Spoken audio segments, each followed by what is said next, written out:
For more than a century, the US has been trying to bend Cuba to its will, and Cuba has resisted. First, the US intervened in Cuba. In 1898, it sent soldiers to help Cubans win independence from Spain, then continued to prop up authoritarians like Fulgencio Batista, who obeyed the US. But US dominance helped fuel the rise of a communist rebel, Fidel Castro, who overthrew Batista and crushed one last intervention. Castro seized Cuba's economy, built an authoritarian regime, jailed thousands of dissidents, and fiercely opposed the US. In 1962, the US changed strategies.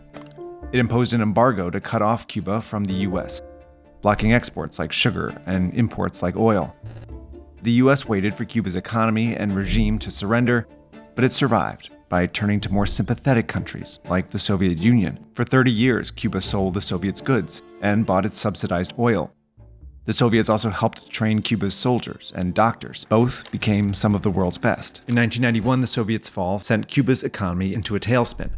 But the regime adapted again by trading soldiers and doctors to Venezuela for oil, selling the services of its doctors abroad, and hosting Russian and later Chinese spies in exchange for support. These lifelines kept the regime afloat, even as ordinary Cubans struggled. Over time, the US embargo plus the regime's mismanagement warped the economy. Cubans struggled to buy fuel and food. Hundreds of thousands fled to the US every decade, but the US didn't budge, largely because of politics. Cuban Americans had become a powerful bloc of voters determined to overthrow the regime. In the 90s, they pressured Bill Clinton to grant Congress exclusive power to lift the embargo, so that future presidents couldn't do it on their own.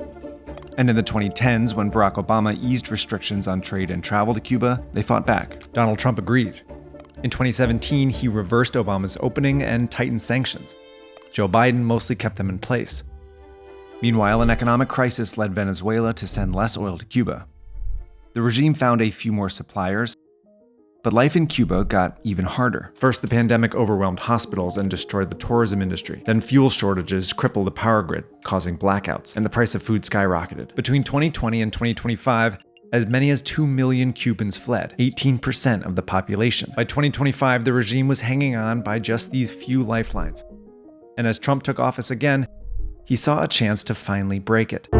First, he pressured countries to stop paying for Cuban doctors. Then he toppled Venezuela's leader and demanded the replacement stop sending oil. Then he threatened tariffs on the countries making up the rest of Cuba's supply. Trump isn't just cutting Cuba off from the US, he's cutting Cuba off from everything. Now Cuba's facing its worst crisis in decades, but will it finally break the regime?